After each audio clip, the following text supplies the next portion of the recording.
മലയോരത്തു കൂടി അൻവർ വഴി വെട്ടി നോക്കുകയാണ്. വഴി തെളിഞ്ഞോ എന്നുള്ളത് തെരഞ്ഞെടുപ്പ് ഫലം വരുമ്പോഴേ പറയാൻ കഴിയുകയുള്ളൂ. കാരണം നിലമ്പൂരിൽ പ്രോമിസ് ചെയ്തിരിക്കുന്ന 30,000 എന്ന ഭൂരിപക്ഷം അത് കുറച്ച് ഓവറല്ലേ അൻവറെ എന്ന് തിരിച്ചു ചോദിക്കേണ്ട ഒരു സാഹചര്യമുണ്ട്. പ്രത്യേകിച്ചും അൻവർ മത്സരിച്ചപ്പോൾ കിട്ടിയത് എത്രയാണ്? അത് ഇടതുപക്ഷത്തിന്റെ കൂടി ബാക്കപ്പോട് കൂടി അൻവർ മത്സരിക്കുമ്പോഴാണ്.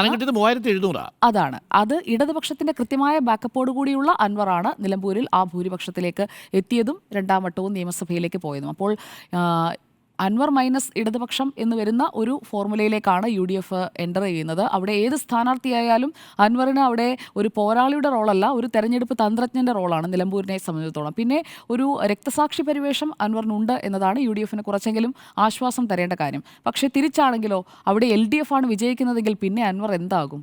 അതുകൊണ്ട് അൻവറിന് ഇതൊരു ജീവൻ മരണ പോരാട്ടമാണ്. അതുകൊണ്ടാണ് ഇങ്ങോട്ട് വഴിവെട്ടി വണ്ടി കയറ്റിക്കൊണ്ടുവാ എന്നാരും പറയുന്നതിന് മുൻപ് അൻവർ തന്നെ ആ വഴിയങ്ങ് വെട്ടി അകത്തേക്ക് കയറാൻ ശ്രമിച്ചത്. ചൊവ്വാഴ്ച VD സതീശനുമായുള്ള കൂടിക്കാഴ്ചയും. കാരണം ഇന്ന് ഇത് നടന്നില്ല എങ്കിൽ വീണ്ടും നീണ്ടുപോകും. പിന്നീട് അൻവറിനൊരു ചോയ്സ് ഇല്ല. നമുക്ക് കൃത്യമായി ചില വേദികളിലേക്ക് കയറണം എന്നുണ്ടെങ്കിൽ കൃത്യം ആ ദിവസം തന്നെ അത് സംഭവിക്കണം.